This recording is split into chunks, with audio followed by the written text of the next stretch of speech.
15 महीने की जंग के बाद गाज में सीज फायर लागू हो चुका है। इसके साथ ही फिलिस्तीनी लोग अपने घर लौटने लगे हैं। लोग घरों के मलबे और सड़कों पर शवों के बीच गाजा पहुंच रहे हैं, लेकिन इसके बावजूद लोगों की खुशी साफ तौर पर देखी जा सकती है। दरअसल सीज फायर लागू होने से पहले ही लोगों ने पैकिंग शुरू कर दी थी। ऐसी ही कहानी माजदा अब्बू जरा की है।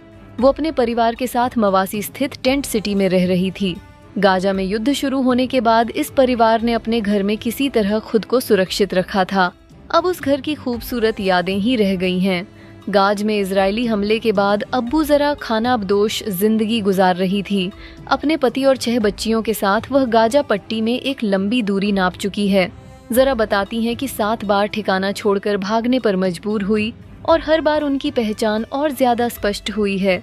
इस दौरान दरात के परिवार को स्कूलों के कमरों में अजनबियों की भीड़ में सोना पड़ा और इस दौरान उन्हें साफ पानी तक के लिए तरसना पड़ा था।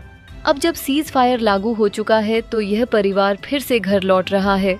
उन्हें उम्मीद है कि वह उत्तर में छूट गए अपने रिश्तेदारों से फिर से मिल सकेंगे। ये सिर्फ अब्बू जरा की कहानी नहीं है।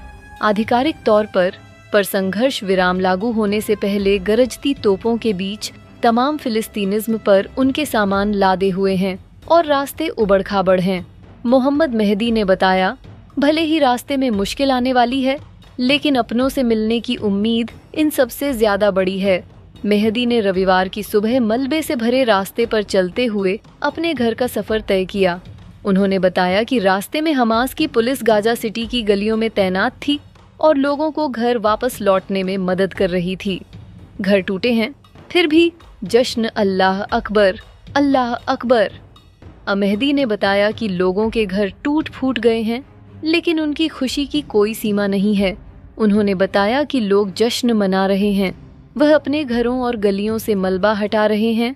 यही वह क्षण है जिसका हम लोग 15 महीने से इंतजार कर रहे थे।